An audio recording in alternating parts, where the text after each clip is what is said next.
He finally agreed to get married, but I was already the mother of twins. A major car accident nearly took my life.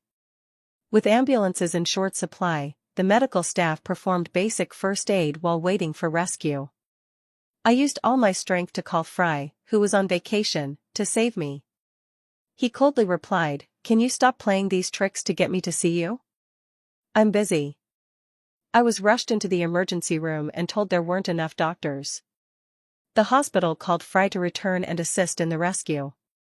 At that moment, he was performing surgery on a dog at the intern's home, making various excuses to delay returning to the hospital until the next day. But I had already been transferred to another city for surgery, barely escaping death. 3 years later, I returned home to visit my father, who had suffered a cerebral hemorrhage and ran into Fry at the hospital. Wearing a white lab coat, he sneered at me and said, "Finally decided to come back. If you want to marry me, go apologize to Rhea first, then I'll consider whether to marry you." But I had already become a mother by then, with twin children, and no longer needed to beg him to marry me. Upon learning that my father was hospitalized due to a cerebral hemorrhage, I immediately bought a plane ticket to return to my hometown to visit him. But I never expected to run into Fry at work. Dressed in a white lab coat and looking spirited, the badge on his chest now bore the title of director. Seeing me covered in dust from the journey, he stopped me and said, "Vera, where have you been these past 2 years? Did you hide just because I didn't marry you?" I hadn't realized Fry had switched hospitals, and to the very one where my father was admitted. Eager to see my dad and unwilling to engage with him, I snapped, "Get out of my way. Don't block me from my business." Having never heard me speak to him so harshly before, Fry pulled his hand from his pocket and grabbed my arm, saying angrily, "I'm trying to talk to you properly, yet you still show no respect at all." He gripped my hand so hard it hurt. I glared at him and said, "Are you crazy?" Fry looked at my reddened hand, froze for a few seconds, then muttered, "Sorry, Before he could finish, I walked away and took the stairs up to the 13th floor inpatient ward. Seeing that Dad had been diagnosed early and received timely treatment, he woke up able to move his limbs, though still feeling a bit numb. My anxious heart finally settled, and I let out a sigh of relief. Mom, worried about Dad, hadn't slept for 2 days and a night. I urged her to go home and rest while I took over the caregiving. At 7 p.m., just as I was about to feed Dad, Fry appeared at the door with some fruit. He had already taken off his white coat and changed into casual clothes. After setting down the fruit, his gaze fixed on my reddened hand. Pulling out a bottle of herbal oil from his pocket, he said, "Vera, I'm sorry about this morning, I got carried away. Here, apply this ointment first. If you had told me earlier about your uncle being hospitalized, I wouldn't have treated you this way. You never explain anything, just like 2 years ago when you left without a word." Hypocrite, I rolled my eyes and knocked the ointment out of his hand. Coldly and distantly, I said, "Don't call me by that nickname. And don't make excuses for laying hands on me, I won't accept your apology. Take your fruits and leave before I lose my temper." Fry, seeing how unapproachable I was and noticing the strange looks from the neighboring patients, grew visibly uncomfortable. Just then, his phone rang. His tone softened as he answered, "Zon is vomiting again? I'll head back right away to take it to the hospital." "You." He hurried out of the ward, phone in hand, his voice fading until I could no longer make out his words. Zon was Rhea's pet dog. 2 years ago, I was in a car accident. Since too many injured people were unconscious and unresponsive, the ambulances were transporting only those with severe injuries. Since I was still conscious, I had to wait for the next ambulance. But at the time, I felt like my internal organs had been shattered, and I was so dizzy it felt like I could die the next second. The fear of death made me call Fry. He was on vacation at the time, and I wanted him to come save me. But when he answered my call, he thought I was being unreasonable and making up the accident just to get him to see me, so he refused my plea for help. Later, I found out through a post on Rhea's social media account. During the time of my accident, Fry was performing a bone-setting surgery on her pet dog, Zon. In his eyes, his official girlfriend wasn't as important as his intern's dog. My mom and I took turns caring for my dad. I would accompany him one day, and my mom the next. When I went to relieve my mom, I saw Rhea in a white coat sitting by my dad's bedside, chatting and laughing with him. Noticing that my dad's bottle was almost empty, she volunteered, "Uncle, hold on a moment. I'll go get the medicine to change it for you." My dad and mom smiled and said, "Okay, thank you, doctor." Rhea turned around and saw me standing at the door with a displeased expression. She stuck out her tongue playfully and said, "Sister Vera, I heard you were back, so I came to check on you all." I didn't say a word and set down the lunchbox with a dark expression. My mom scolded me, "You child, the doctor is so kind." Despite her busy schedule, she came to chat with us and even encouraged your dad to get out of bed more often. How could you glare at her like that? I pouted my lips, not wanting to argue with my parents, and said with a smile, "Yes, yes, Mom is always right. Let's not talk about that for now. Come and try the chicken soup I made. It took me a lot of effort to get this free-range chicken, it's very nourishing." At that moment, Rhea came in with the bag. Just as she was about to connect it, I stopped her. Rhea said pitifully, "What's wrong, Sister Yen?" "I'm changing Uncle's If you keep holding me, the blood might flow back." I snatched the bag from her hand, pointed at the name on it, and said, "If you don't know how to do a nurse's job, then don't do it. Look at the name, does it match my dad's name and bed number? You didn't even check before changing the medication." Rhea looked at it, her face turning pale, and said in a choked voice, I didn't mean to. I just wanted to change Uncle's quickly." She cried in her white coat, making it seem like I was the one bullying her. The parents who had just been speaking up for Rhea now fell silent. After all, a medication mix-up is something no one would take lightly. Even the neighboring patient couldn't help but mutter a few words, which made Rhea burst into uncontrollable sobs. Bowing to me in apology, she said, "Woo-woo, I'm so sorry, Vera. I didn't realize my good intentions could almost lead to a grave mistake. It's all my fault." At that moment, a furious roar came from the doorway, "What are you doing?" The next second, Fry shoved me hard again, and my side slammed into the bed rail. The car accident had left me without a spleen and with multiple fractures. Now my body is held together by steel plates. That sudden impact hit my injured area, making me break out in a cold sweat and see stars. Fry hugged Rhea and scolded me, "Vera, if you have any issues or grievances, you can come to me. But you just can't bully Rhea. She's just a resident doctor. Can't you patients show a little more understanding? If you keep picking on young doctors like this, who would dare to become doctors and treat you all in the future?" Rhea looked aggrieved, burying her face in Frey's chest and sobbing, "Brother Fry, I'm fine. Since no one likes me as their doctor, maybe I should just resign and talk to the department head, woo-woo." Fry angrily ordered me, "Vera, apologize. You made Rhea cry. These two shameless lovers are treating the workplace like a joke, and now they're even disregarding my parents' presence to treat me like this." Now that he's so biased toward Rhea again, it has nothing to do with me, and my heart won't ache anymore. Why should I apologize? I went straight to the doctor's office to complain about Rhea's lack of diligence in her work and careless examinations, and she even cried in front of us patients. Coincidentally, the hospital leadership came down for an inspection and discovered my complaint. They immediately sent Rhea home to reflect and write a self-criticism, barring her from work during this period. Even Fry, the top surgeon in the department, was called in for a talk by the dean. In the evening, my husband told me he had arrived with the twins. I asked him not to bring the kids over and to let them rest before visiting their grandparents. My husband replied, "Yes, yes, whatever you say, dear. But I need to pass by your hospital to buy snacks for Rick.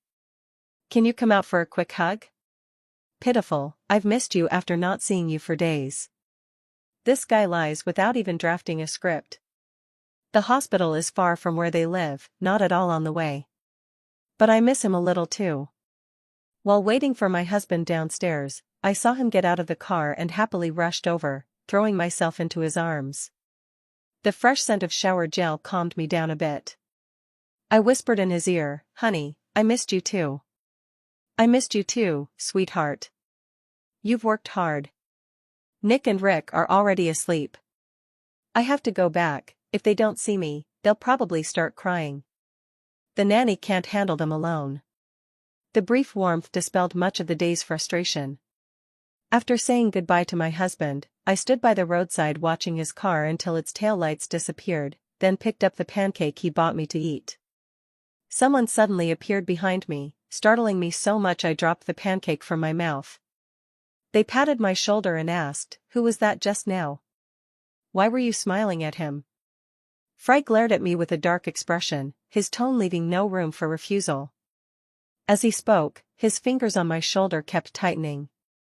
It hurt, so I raised the bamboo skewer in my hand and jabbed it hard into his arm, shouting, "Let go. You're hurting me." Though Fry winced in pain, he didn't release me. Instead, he stepped closer, forcing me back until I stumbled against the flowerbed's edge and ended up sitting on the tiled ledge. I tried to stand up and leave, but Fry pressed down on me and demanded, "You haven't answered my question yet.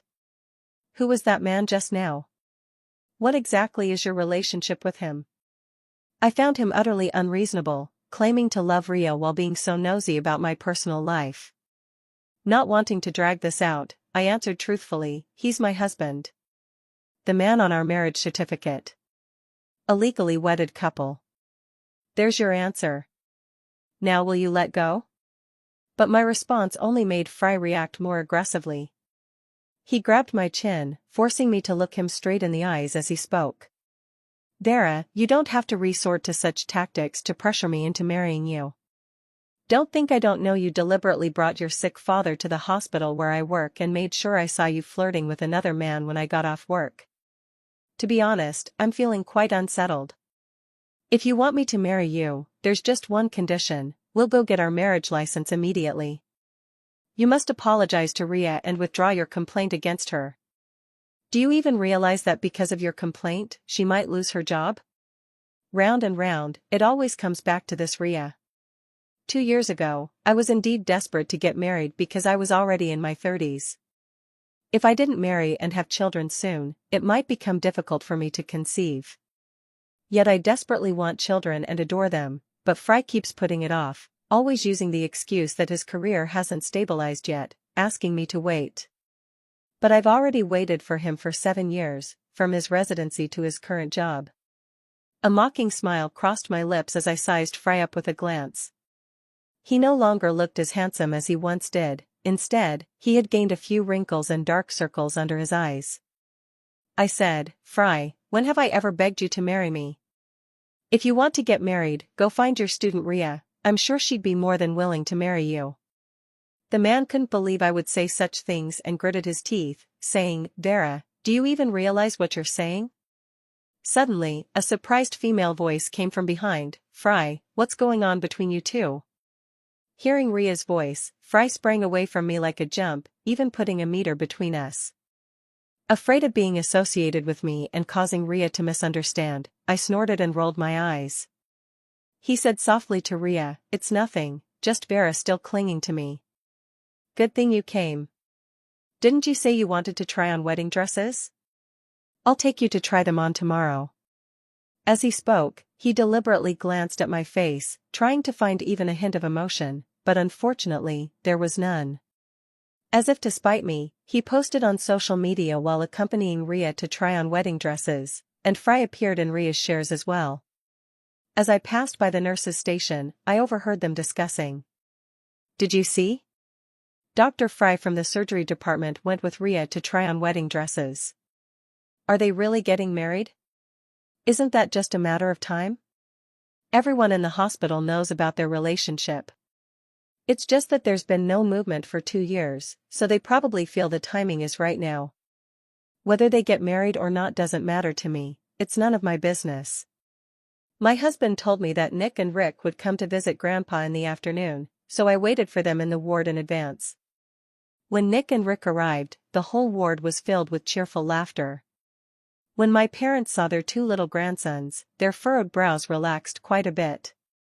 In the afternoon, as I was changing Rick's diaper, a lively voice came from the doorway. Wow, whose child is this? So adorable. Hearing Ria's voice, I turned my head impatiently, only for my gaze to meet Frey's gloomy face. Ignoring him, I walked over and took the child back from Ria's arms, smiling as I said to her, "This is my child. It's not convenient for you to hold a baby while wearing a white coat." I glanced at Ria with a smile, surprised that she could return to work in just a few hours. Seems like she has some solid connections. In a corner unnoticed by anyone, Fry staggered, nearly falling when he heard me claim the child as mine. Panic rose in his heart, and even he didn't notice the distress written across his face. Unwilling to give up, he said, "Where did you adopt these twins from? I knew you liked raising kids before, but I never expected you to adopt two at once." As soon as he spoke, the people around me and I looked at him with strange expressions. In the end, my mother answered for me, her tone slightly angry. "How could you say such a thing about my grandchildren? These two children were carried by my daughter for 10 months, brought into this world through a life-threatening C-section. Who in their right mind would immediately assume they aren't her own? The fellow patient really liked my two children. Earlier, we were discussing my experience of delivering them via C-section. When the topic of scars came up, I even shared with her what ointment I used to fade them. Since she was also a mother who had undergone a C-section, she got upset on my behalf after hearing Frey's remark. "You two never bring anything good whenever you come by," she said angrily. "You don't even seem to be in charge of our ward. Why do you keep bullying this young girl all the time? Don't you have anything better to do at work?" Ria started acting like a green tea bitch again, saying, "Brother Fry, I just came to apologize, look at them." To everyone's surprise, Fry shouted at me, "Vera, when did I ever allow you to give birth to twins? How dare you have my children without letting me know? Now that the children are right in front of me, you won't let me acknowledge them? What gives you the right? You've kept them away from their father for 2 years, depriving them of paternal love. This is tragic for their childhood. Is this how a mother should behave?" I stared at Fry in disbelief, utterly baffled by his logic. Smiling, I replied, "Fry, if I recall correctly, you hadn't touched me for 6 months before my car accident. Where did your children come from?" Fry froze and asked, "Car accident? What car accident?" It seemed he had long forgotten all about that incident. With a cold expression, I said, "While you were performing a bone-setting surgery on Ria's pet dog that day, I was involved in a serious car accident and nearly lost my life. Had you answered my call and arrived in time, I wouldn't have lost my spleen and kidney. If you hadn't made excuses and arrived at the hospital sooner when they called you back, I wouldn't have been in a coma for 3 days and nights, eventually suffering cardiac arrest before being transferred and saved. My entire blood was replaced 3 times just to keep me alive." Upon hearing this, Dad sat up agitatedly and said, "Sweetheart, is this man your heartless ex-boyfriend?"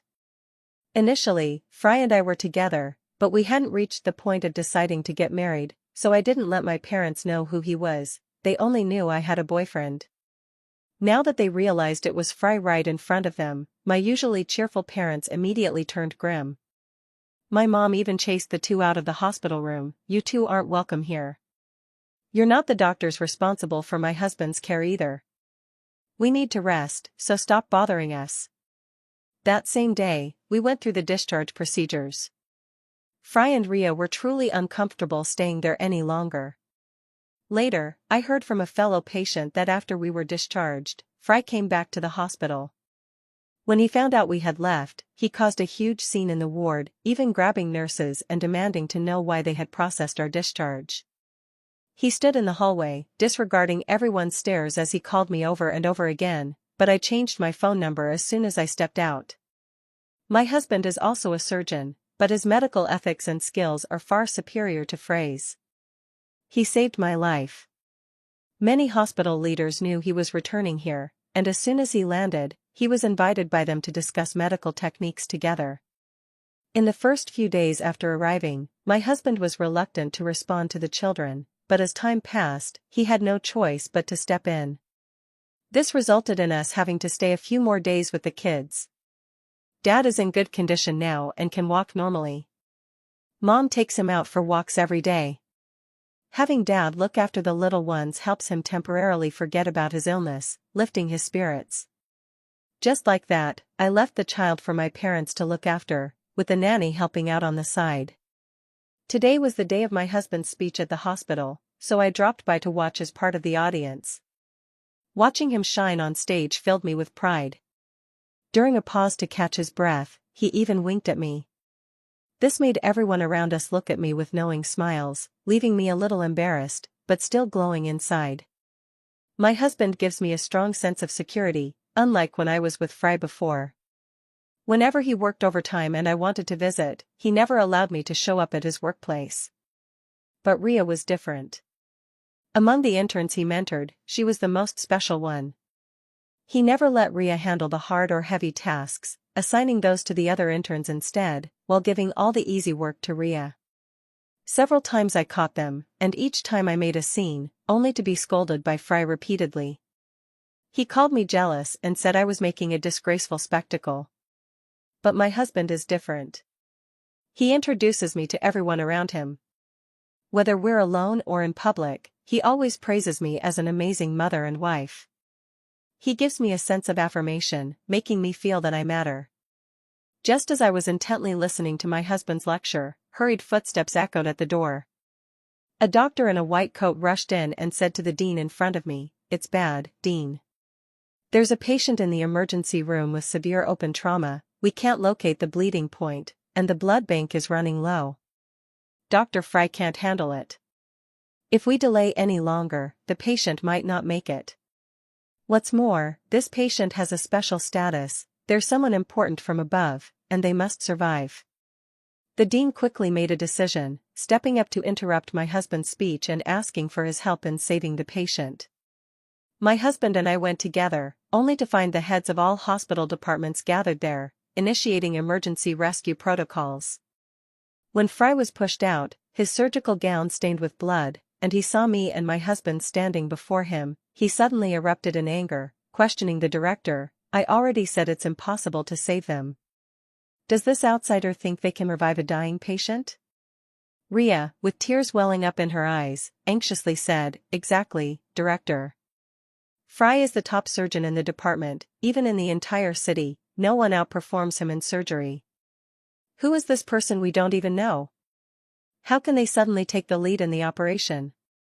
Who will take responsibility if something goes wrong?" The director glared and retorted, "Since when does a resident dare to question my decisions?" This immediately silenced Rhea. My husband understood where Frey's hostility came from, but he also harbored resentment toward Fry. As for Rhea's challenge, he simply brushed it aside. In the face of life, everything else is trivial. He quickly put on his surgical gown without saying much, only leaving Fry with these words, "Don't go around thinking you're so great all the time. There's always someone better beyond the mountains, people who can do what you can't." After speaking, I watched my husband enter the operating room, followed by everyone else, including Fry. 5 hours later, I finally saw them emerge after completing the surgery. I spotted my husband immediately. As I approached, he leaned on my shoulder and said wearily, "Nothing revives me like my wife's embrace. No matter how tired I am, resting here gives me strength." I gently patted his shoulder as the dean walked over with a smile and said, "Thank goodness Dr. Lucian was here today, otherwise, this surgery would have been tough. It's a miracle you found that elusive bleeding point. Truly remarkable for someone so young." I noticed Fry standing not far away with a dark expression, his whole body exuding a sense of defeat, but the unwillingness in his eyes was clear to me. When Fry went from school to internship, his mentor noticed his remarkably steady hands, making him ideal for being a surgeon. Even back then, the surgeries he performed impressed his own teacher. Everyone praised his potential, leading him to believe he was one of a kind, irreplaceable. After years working at the hospital, he successfully handled countless difficult and complex surgeries that others struggled with. That's why the hospital called him back for surgery, giving him the confidence to take his time. But 3 years later, his skills remained stagnant, showing no improvement. Nowadays, society is developing rapidly, and various high-tech innovations have transformed traditional methods, enabling technology to help us identify the root causes of illnesses more quickly. This time, the reason the husband could locate the bleeding point so swiftly was not just due to his skill but also his self-developed reflection tracking system, which rapidly pinpoints dynamic origins. Frey's arrogance became evident when he pronounced a death sentence on the patient, drawing disdain from many of his peers. People often grumble privately, so typical of youthful impulsiveness, declaring a patient beyond saving while they still have a breath left. If your skills aren't up to par, don't overreach. Honestly, I've disliked him for a long time. So what if he has steady hands and decent skills? There are countless people way more skilled than him. I think this time, Frey's legend is about to come to an end. As doctors, the most important principle is that as long as the patient has a breath left, we must fight against death to save them. How could he not even understand this basic idea? I heard that Dr. Lucian's wife was his ex-girlfriend. 3 years ago, she was in a car accident and begged Dr. Frey for help, but he chose to perform surgery on Rhea, the intern's pet dog, instead of saving his own girlfriend. His moral character was questionable from the start. Now, Frey and Rhea's reputations in the hospital are starting to sour. And Rhea received a failing evaluation from her supervisor on her residency record, forcing her to leave the department. Over the years, Rhea has been slacking off at work in every department without doing any real work, just idling around under the guise of being Frey's rumored girlfriend, and leaving right on time. At the end of the residency training, she was even awarded the title of Outstanding Employee, which infuriated many of her peers, though they dared not speak up. This time, when Frey got into trouble, they all submitted complaints.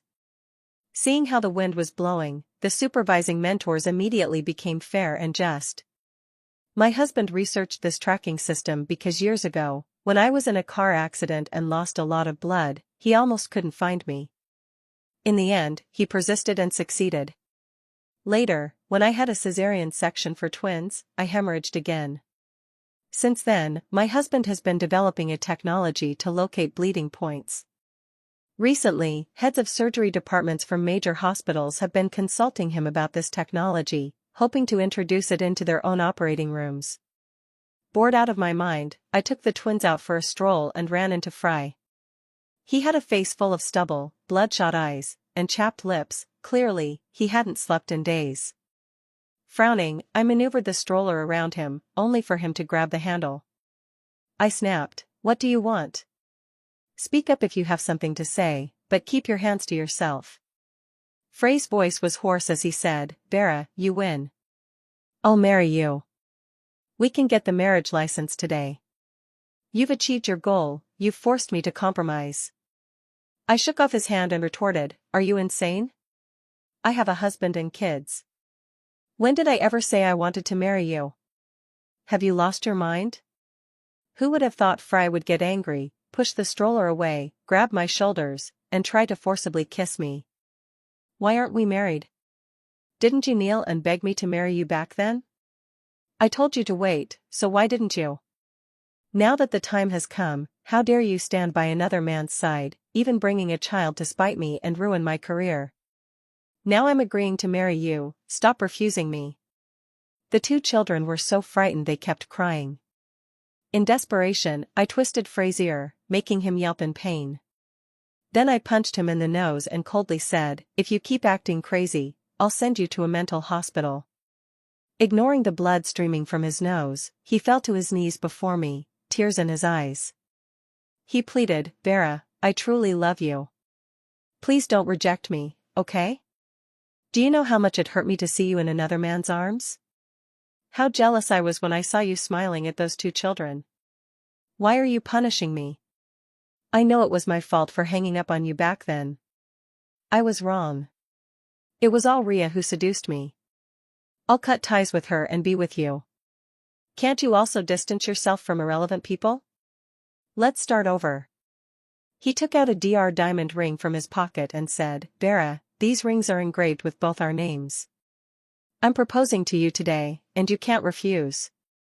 I've already ordered the wedding dress, you can try it on now. The venue is also booked and ready to use anytime."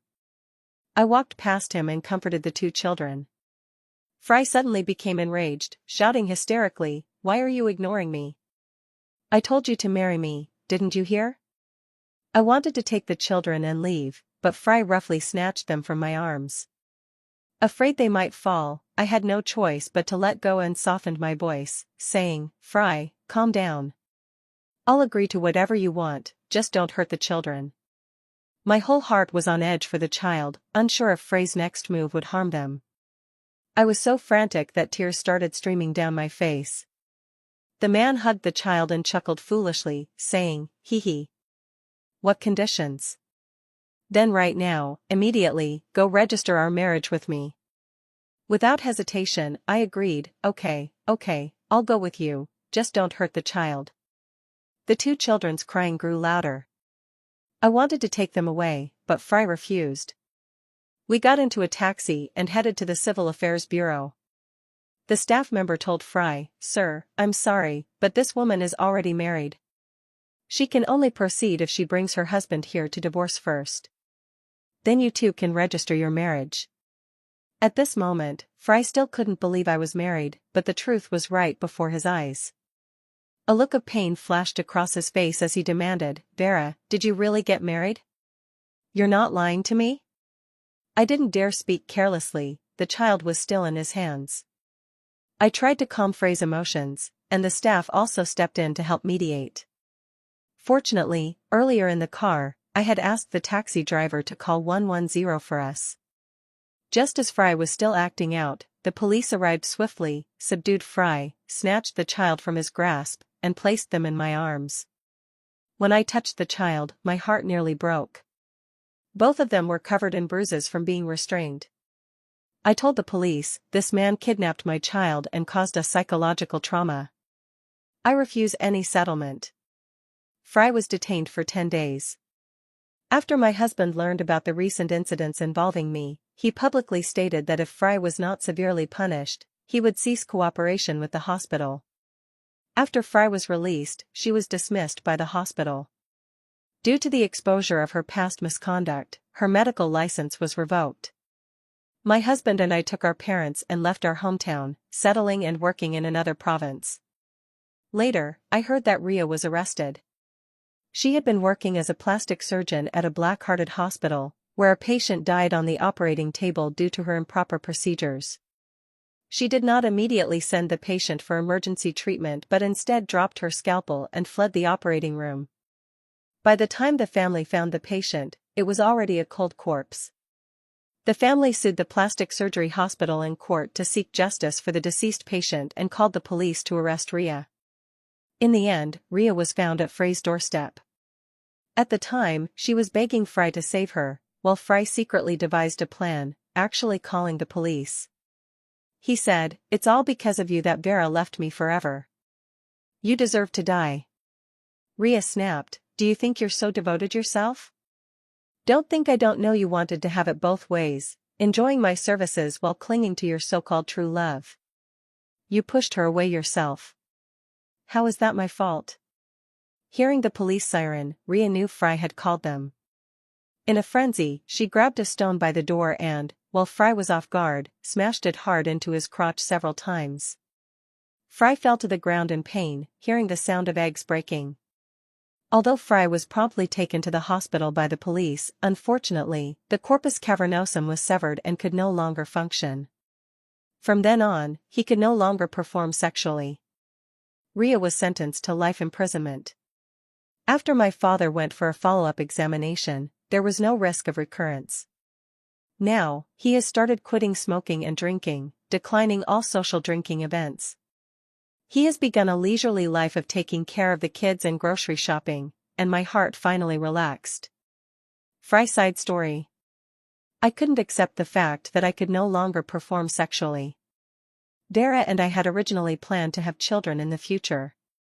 But at that time, my career was at its peak, and the dean told me that with a few more years of hard work, I could get a promotion and a raise. But Vera always bothers me at times like this, never failing to bring up marriage and having children. I also really want to have children and get married with her, but I still want to focus on my career first, so to punish her, I allowed the intern to get close to me, I knew every time she appeared, it was intentional. I just wanted to provoke Vera a little, to show her how in demand I am. Keep pushing me, and I might just walk away, I thought, to make her behave and wait for me obediently. Later, she did quiet down for a while, and I was quite satisfied, planning to discuss marriage with her after some time. But what I never expected was that the phone call was real. She really had been in a car accident. At the time, I didn't know she had been in an accident. She suddenly disappeared, and her phone was unreachable. I thought she had run away in anger. I kept telling myself she would come back on her own, so I didn't look for her. 3 years later, I was headhunted by a major hospital. They offered me the position of department head, my career was thriving, and I was ready to get married and start a family. Then I saw Vera. But she ignored me completely, treated me poorly, and there was another man and a pair of twins by her side. I thought it was all just a game to provoke me, and I was truly infuriated by her. Only after forcing her to go to the Civil Affairs Bureau and seeing the proof of her marriage did I realize I had truly lost Vera. Unwilling to accept it, I started asking around to find out which city she had settled in. I began stalking her daily life like a peeping Tom. That day, as usual, I followed Vera as she took the twins to kindergarten. When she came out, she walked straight toward me. Terrified, I hid. Vera called out to me, "Stop hiding. I noticed you long ago, you've been following me for a while." Was I discovered? Flustered and scared, my eyes darted around unsure where to look. My fingers nervously fidgeted with the hem of my clothes, then lifted to touch my hair. I stammered, "Vera, I was just passing by." Vera cut me off sternly, "Fry, you've been following me for so many years. I thought you'd give up over time, but now you're sneaking around giving candy to my child at kindergarten after I return home. What exactly are you trying to do?" Realizing she misunderstood, I quickly waved my hands to explain, "Vera, I just wanted to see the child. I didn't mean any harm. I don't care what you're thinking, but please stay away from my child from now on, or I'll call the police."